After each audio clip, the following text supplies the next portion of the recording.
Bonjour à tous. C'est la période des vacances. Beaucoup d'entre vous ont certainement sillonné des pays comme la Suisse, la France, l'Allemagne ou peut-être même des pays plus lointains. Ce qui est extraordinaire avec les vacances, c'est qu'on découvre des nouveaux lieux et dans ces nouveaux lieux, on découvre aussi des noms d'artistes, des noms de musiciens, des noms d'architectes, des noms qui disent quelque chose aux membres et aux gens qui vivent dans cette ville. Et oui, dans la vie, il faut porter un nom. Il faut s'appeler Leandro ou Joanna. N'avoir pas de nom signifie ne pas exister. Mais encore faut-il que ce nom représente quelque chose pour quelqu'un. Un nom qui ne serait jamais prononcé, un nom qui n'appartiendrait à quelqu'un sans qu'on le dise, sans qu'on l'utilise, ce ne serait plus rien du tout. L'enfant s'appelait Leandro. Papa et maman ont divorcé. Ils étaient très fâchés. Leandro a été placé dans une famille où le nom de Leandro était prononcé chaque jour, du bout des lèvres. Mais Leandro sentait que ça ne venait pas du cœur. Elle s'appelait Joanna. Elle avait un nom sur la boîte aux lettres qui restait vide, sur la porte qui n'était jamais ouverte. Personne n'y a frappé. Et cet homme qui a son nom dans les bureaux, dans des dossiers, sur la feuille qui est au pied de son lit au HUG, mais c'est tout.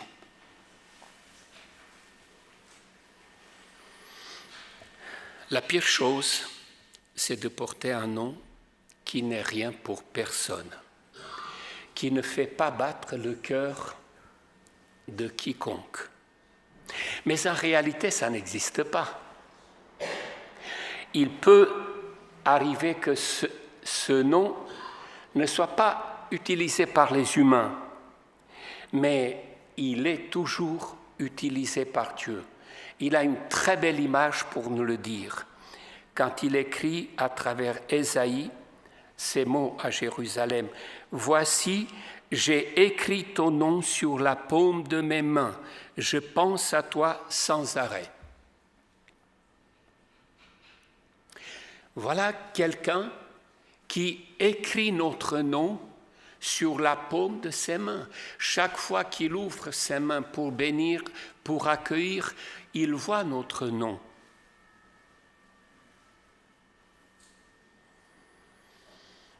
700 millions de Chinois, et moi. » Je vois plusieurs d'entre vous sourire parce qu'ils connaissent cette chanson donc de Jacques Dutronc. C'était dans les années 60, exactement en 66. Aujourd'hui, s'il devait écrire cette chanson, il devrait écrire 1,4 milliard de Chinois. Vous vous imaginez ? En 50 ans, le nombre a doublé. Nous serons vers la mi-novembre 8 milliards. Nous sommes actuellement 7 milliards 980 et quelques millions.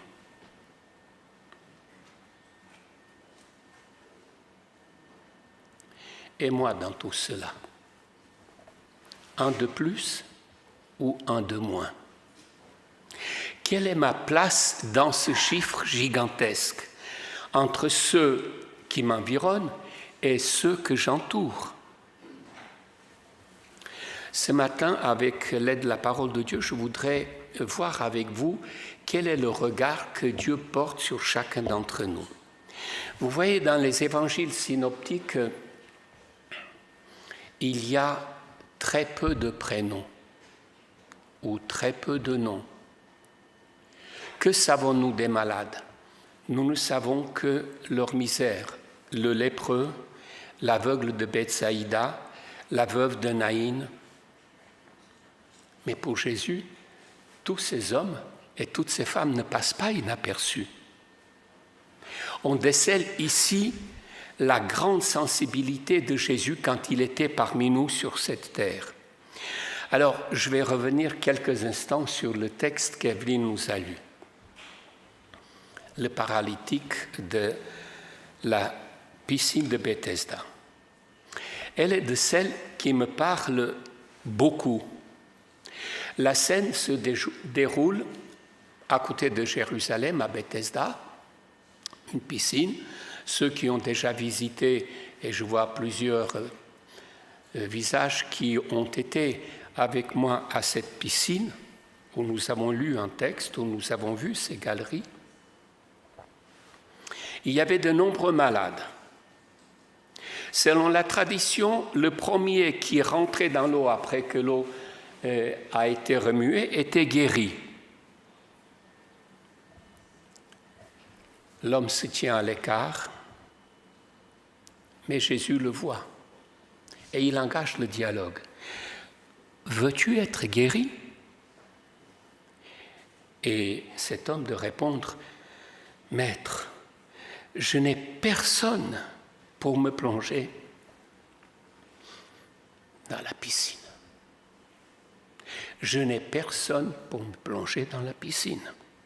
Voyez-vous, ce qui m'émeut dans ce fait, c'est pas tant la guérison de Jésus. Avec Jésus, on est habitué que la guérison est au bout. Mais ce qui m'émeut, c'est ce que l'homme dit. 38 ans.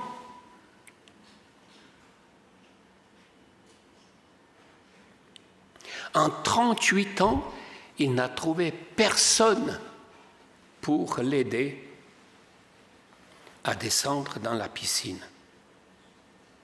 Cet homme était transparent, l'anonyme. Mais Jésus le voit et Jésus lui parle. Paul Valéry disait ceci, « L'air des masses allait de pair avec la multitude des gens seuls. » Cette semaine, j'ai dû aller à la clinique pour passer les examens préopératoires et j'attendais dans le hall d'accueil où on doit donner quelques informations pour notre dossier. Devant moi, il y avait une dame, je ne sais pas quel âge elle avait parce que je ne la voyais que de dos et quand elle est partie de profil, donc je ne peux pas lui donner un âge.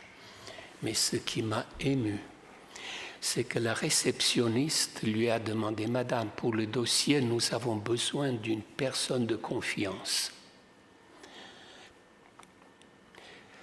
Pouvez-vous me donner une personne de confiance ?» Elle a dit non. Quand j'ai entendu cela, j'ai vu la réceptionniste, mais vraiment changer de visage. Alors elle a essayé de l'aider. Un voisin, un collègue de travail, quelqu'un de la famille. Et à chaque fois, c'était non. Alors, pour détendre l'atmosphère, la réceptionniste lui a dit « Mais pas un ex ?» Et la réponse était non.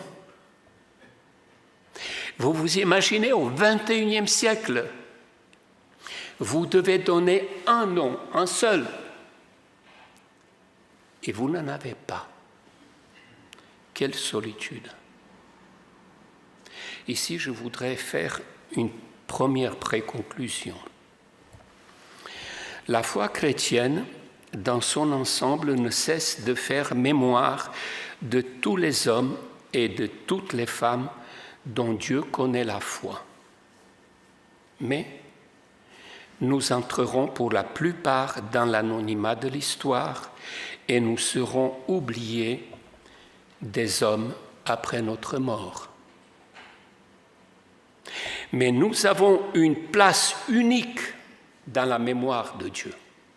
C'est-à-dire que même morts, nous sommes quelqu'un pour Dieu.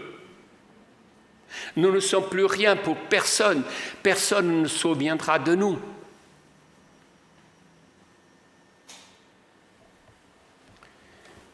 Un deuxième cas d'anonyme. Dans l'évangile de Luc, on nous dit qu'il y a une femme qui est atteinte de perte de sang. Et cette femme, elle voudrait approcher de Jésus, mais il y a l'interdit religieux. Alors, elle prend un risque énorme. Quand j'ai lu dans ma jeunesse cette parabole, j'ai trouvé un tout petit peu désobligeante cette femme qui arrive comme ça par derrière en essayant de tirer quelque chose de Jésus. Mais en approfondissant la parole de Dieu et en comprenant ce que veut dire l'impureté et l'interdit de l'impureté, j'ai bien compris. Je l'ai compris notamment lorsque j'ai commencé à lire la Bible de façon systématique et que je suis arrivé dans Genèse au chapitre 43, le verset 22. Joseph fut servi seul à une table, tandis que ses frères l'étaient à une autre. Les Égyptiens invités chez lui mangèrent aussi à part, car ils ne pouvaient pas partager un repas avec les Hébreux, leur religion l'interdisait. Oui, l'interdit religieux aujourd'hui ne représente plus rien parce que pour beaucoup la religion ne représente plus rien. Mais c'était une question de vie ou de mort. Et cette femme va braver cet interdit. Elle va venir et elle va toucher le châle de prière. Ce symbole entre Jésus et son Père que chaque Juif porte avec les franges pour faire les prières. Comme pour signifier à cette foule qui est autour, ce Jésus, vous ne comprenez pas qui il est. Il est le seul à être en relation avec l'autre, avec un grand A. Vous vous souvenez de l'attitude de Jésus qui se retourne et qui lui dit « Ma fille, ta foi t'a sauvée. Ma fille, ta foi t'a sauvée. » Jésus reconnaît qu'il y a quelque chose qui s'est passé entre lui et le Père, et que le Père a exaucé cette femme à travers lui sans qu'il voie cette femme. Parce que Dieu, même quand vous êtes de dos quelque part, il vous voit, il vous reconnaît. Il y a ici une double révélation. La première, c'est que Jésus dit à cette femme, « Tu as touché ce qu'il fallait pour être exaucé, la relation du Père et de moi. Mais en même temps, je te dis, tu es la fille de Dieu. » La fille de Dieu, ce n'est pas juste la fille de ton papa, la fille de Dieu.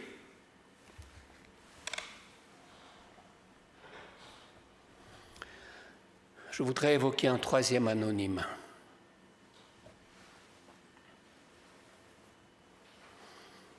Il s'agit du centurion qui assiste à la crucifixion de Jésus. Il est un soldat romain. De Jésus, qu'est-ce qu'il sait? Probablement rien, ou presque. Pourtant, cet homme est face à cette croix. Il regarde ce Jésus qui est en train de mourir, et quand il entend ce que Jésus dit en expirant, cet homme est pris de frissons. Il est pris de quelque chose de super puissant, et il dit, cet homme est vraiment le Fils de Dieu. Je ne sais pas où était Pierre, mais il était loin d'avoir compris que cet homme en croix, sanguillonnant, était le Fils de Dieu. Et ce centurion, il l'a compris, et il le confesse.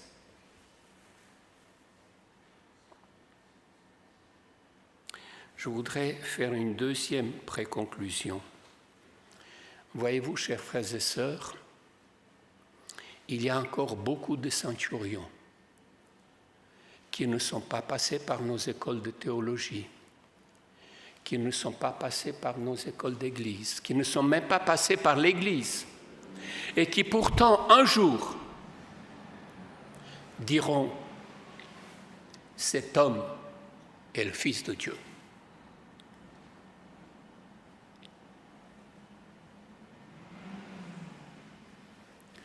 Ça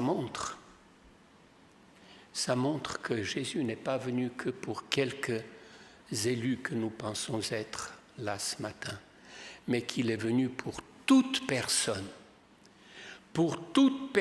dans ce monde.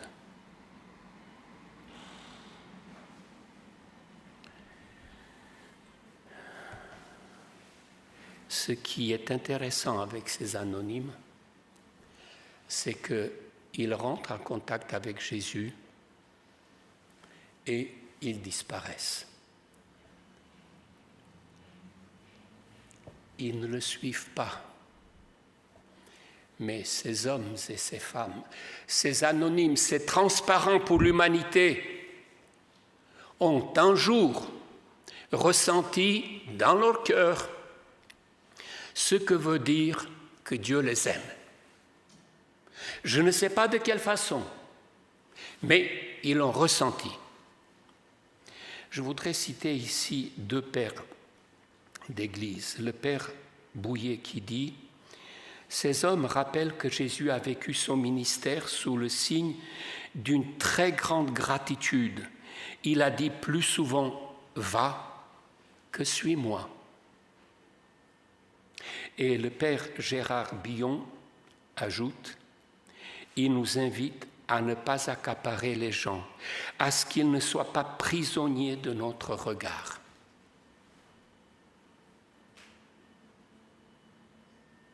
C'est fort. Vous témoignez à quelqu'un, vous l'aidez à venir à Christ. Est-ce que vous êtes capable de lui laisser cette liberté, qu'il ne devienne pas prisonnier de votre regard, qu'il reste libre de dire oui ou non? Je vous ai parlé des anonymes, mais je voudrais aussi, dans le dernier tiers de cette méditation, vous parler aussi des hommes et des femmes que Dieu a repérés par leur nom, parce qu'il y en a. Tenez, les hommes commencèrent à se multiplier sur la terre et ils eurent des filles. Les fils de Dieu virent que les filles des hommes étaient belles et ils les prirent pour femmes, celles qu'ils choisirent parmi elles. Alors l'Éternel dit, « Mon esprit ne va pas lutter indéfiniment avec les hommes à cause de leurs fautes. Ce sont des êtres dominés par leur faiblesse. Je leur donne 120 ans à vivre. » Je continue ce récit antidiluvien. L'Éternel vit que les hommes faisaient de plus en plus de mal sur la terre. À longueur de journée, leur cœur ne concevait que le mal. Alors l'Éternel fut peiné d'avoir créé l'homme sur la terre et il en eut le cœur affligé. Il dit alors, « Je supprimerai de la surface de la terre les hommes que j'ai créés. » Le récit aurait pu se terminer là. Mais il ne se termine pas là. Parce que le récit continue, mais Noé obtint la faveur de l'Éternel. Beaucoup de créationnistes, et notamment Henry Morris, estiment que la population antidiluvienne se comptait par milliards, et Maurice soutient même qu'elle avait 7 milliards. Je ne suis pas capable de dire si c'est vrai ou non, mais je veux bien le comprendre et je veux bien l'accepter. Et je me dis, dans ces 7 milliards, Dieu repère un homme Et pour ce seul homme, il échafaude un plan du salut. Et il va dire à Noé, voilà, tu vas construire une arche et tu seras sauvé. Est-ce que vous mesurez ce fait? Des milliards de personnes, une seule qui a une relation avec Dieu, et Dieu se focalise sur cette personne-là pour la sauver.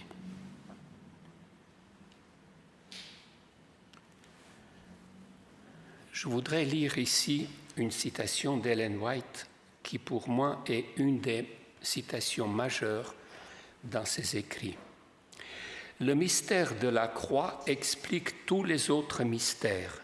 On verra clairement que celui qui est infini en sagesse ne pouvait concevoir un autre plan pour notre salut que le sacrifice de son Fils. La récompense de ce sacrifice, c'est la joie de pouvoir peupler la terre des rachetés, saints, heureux et immortels. La valeur d'une âme est telle que le Père ne trouve pas le prix payé trop élevé. Et le Christ lui-même, en contemplant le fruit de son sacrifice, est pleinement satisfait. Est-ce que vous mesurez une âme? Jacinto, Alain, Carmon, vous êtes le seul. Et Dieu, le Dieu du ciel, il envoie son Fils pour vous, rien que pour vous. Un parmi les 7 milliards ou parmi les 8 milliards, puisque nous le serons bientôt, mais un tout de même. Je voudrais rappeler brièvement un autre homme. Un jour, les anges de Dieu, les enfants de Dieu, les fils de Dieu se réunissent. Et Satan arrive de vacances, il est tout bronzé, et Dieu lui dit, « Est-ce que tu as remarqué mon serviteur Job ? Est-ce que tu as remarqué mon serviteur Job ?» Et Satan lui dit, « Je viens de parcourir la terre et de sillonner, alors l'Éternel demande, as-tu remarqué mon serviteur Job ?»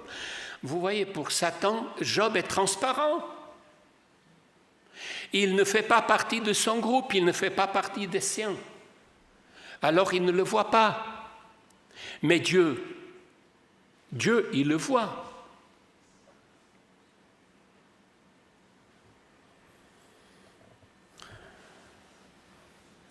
Quelques siècles plus tard, à Nour en Chaldée,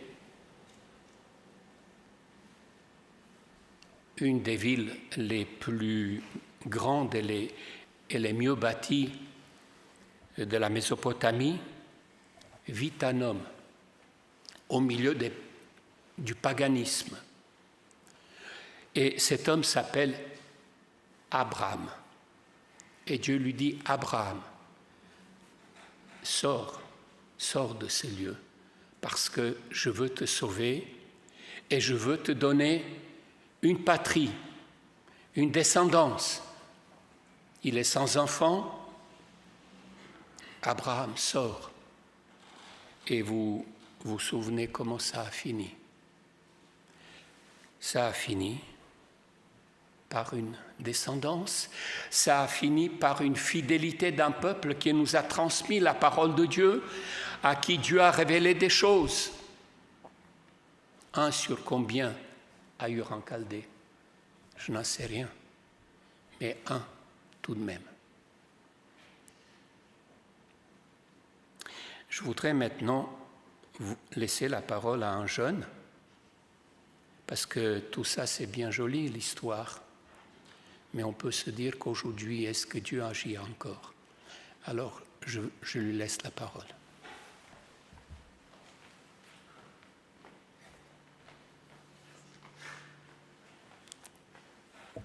Bonjour. Ça va être un peu plus dur que je pensais. J'avais prévu des larmes, mais plutôt à la fin. Pour ceux qui ne le savent pas encore, j'ai grandi dans l'église, mais je suis un petit peu parti vadrouiller à droite à gauche. Et il y a 3 ans, c'était un samedi en plus, mais moi j'étais pas là, j'étais en train d'aller à Versoix dans le train. Et là, à la place A4 en face, un jeune qui s'asseye en face de touristes asiatiques, anonyme. Et là, j'entends qu'il parle de Jésus. Je me dis, tiens, c'est bizarre, en plus, ce jeune, un peu comme aujourd'hui, en short, t-shirt, il était en plus moins bien coiffé, encore la barbe un peu plus barbouilleuse. Donc ça m'a vraiment fait tilter que ce jeune homme parle de Jésus comme ça. Et puis, c'est passé, le moment passe, mais la semaine suivante, c'était un moment de baptême ici. Et on m'avait demandé de venir jouer de la trompette. Et j'avais dit oui, mais plus pour rendre service, pas pour venir voir les baptêmes. Et là, c'était Laetitia qui présidait. Et après les baptêmes,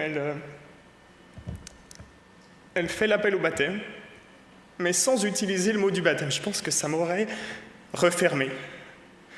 Elle a juste dit que ceux qui veulent faire un bout de chemin avec Dieu s'avancent. Et moi, je me souviens, j'étais là et je lève la tête.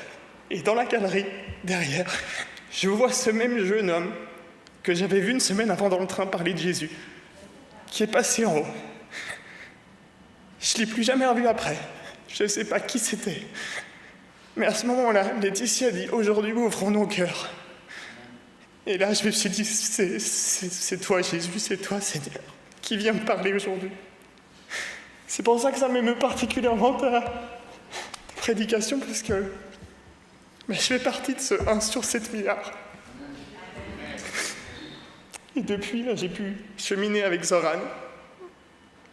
Et je me fais baptiser le 24 septembre. Amen. C'est dur d'enchaîner. Et pourtant, il faut. Vous voyez, le jeune homme qui a touché Yanis, c'était 1 sur 8 milliards qui était là à 2 reprises dans sa vie, que Dieu a utilisé à 2 reprises dans sa vie et que Yanis n'a plus jamais revu. Yanis ne savait pas que cet anonyme-là, qui pour lui reste encore un anonyme, était un homme que Jésus a repéré et que Jésus a mis dans ce train et que Jésus a mis sur cette galerie. Mais j'espère que pour Yanis, pas seulement tu es le repéré parmi les 8 milliards, mais j'espère qu'il t'appelle par ton nom. Comme il a appelé Noé, comme il a appelé Job, comme il a appelé Abraham. Il te destine peut-être à une mission qui te dépasse. Moi, je n'en sais rien. Ce matin, nous avons évoqué qu'on peut passer par le creuset, mais j'aime à croire que Dieu te destine à une mission qui te dépasse, comme elle a dépassé Abraham, comme elle a dépassé Noé, comme elle a dépassé Job. Mais ils sont restés là et ils se sont ancrés dans le Seigneur. Et ce n'est peut-être pas un hasard qu'après les études que nous avons faites, tu m'as demandé une série d'études sur le Saint-Esprit, que j'ai mis longtemps pour concevoir, parce que je voulais que ces études que nous continuons sur le Saint-Esprit te permettent de toucher ce que le Saint-Esprit est capable de réaliser si on le laisse à l'œuvre dans notre vie. Je voudrais vous lire encore une dernière citation d'Ellen White. Il y a plus d'encouragement pour nous dans la plus petite bénédiction reçue personnellement de Dieu que dans tous les récits que nous pouvons lire sur la foi et l'expérience des autres. Vous avez été tous émus ce matin, soit par les récits, soit par le témoignage de Yanis. Mais je prie le Seigneur que vous puissiez faire chacun une expérience, la vôtre, peut-être petite, peut-être grande, je n'en sais rien, mais une vraie, une authentique expérience avec Dieu. Ça aura beaucoup plus de poids de tout ce que j'ai dit et de tout ce que Yanis a dit. Oui, l'Église ne sera jamais aussi forte et motivée au service de Jésus que lorsque chaque membre se sentira appelé personnellement par lui. Vous vous rappelez, j'ai commencé ma méditation par l'importance du nom. Permettez-moi, en guise de conclusion, de vous redire qu'aucun nom sous le ciel ne se perd. Tous sont appelés, tous sont aimés. Écoutez ce que dit Dieu dans Ésaïe. « Je t'appelle, dit Dieu, par ton nom, tu es à moi. »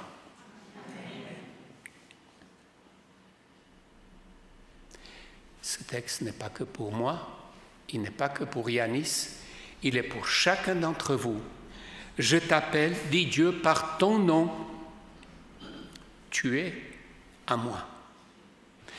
Maintenant, chers amis, que vous savez que Dieu vous a remarqué qu'il vous a sauvé en Jésus-Christ, maintenant que vous savez que pour lui, vous n'êtes plus des anonymes, même si vous restez des anonymes pour ce monde, maintenant que vous savez que vous avez une place, toute la place dans le cœur de Dieu, que choisissez-vous de faire? Que choisissez-vous d'être? Amen.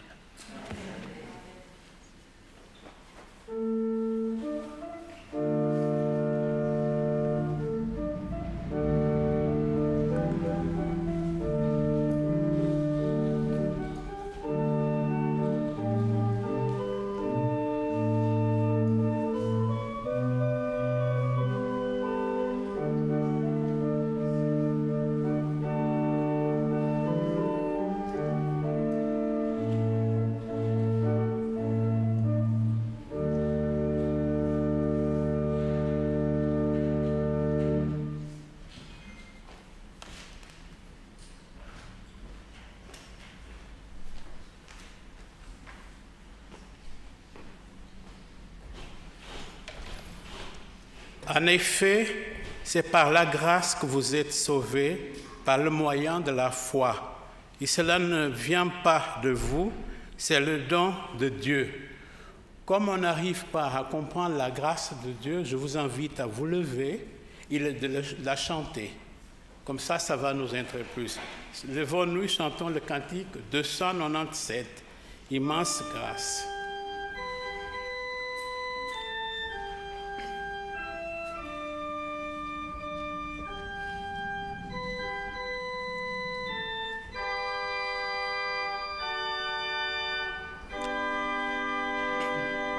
Sublime nom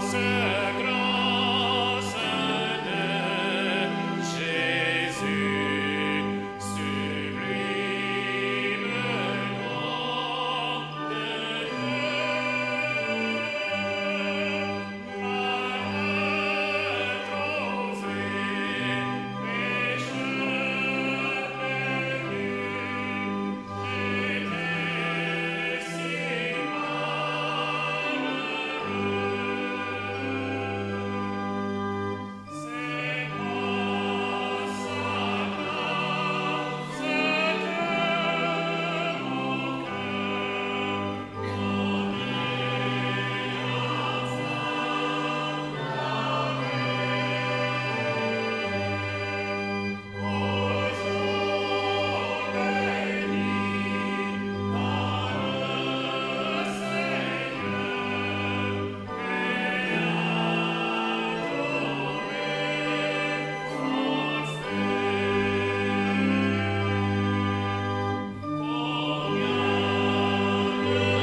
Seigneur,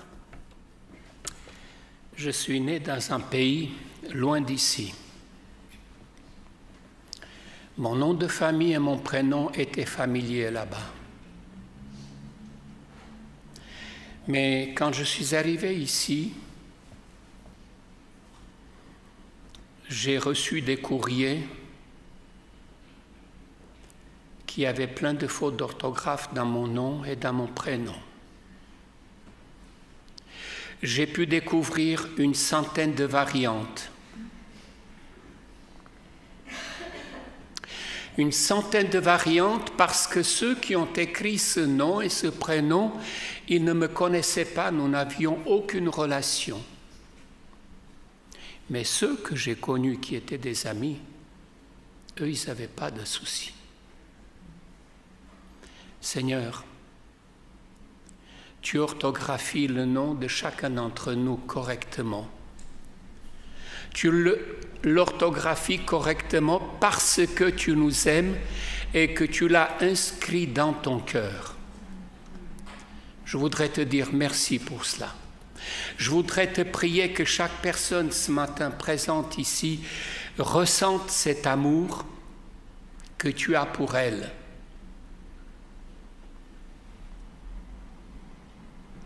Et je te confie, Seigneur, chacun de nos noms pour qu'ils soient inscrits sur le livre de vie que tu ouvriras un jour pour nous dire, voilà, vous êtes sur ce livre et pour l'éternité. Amen.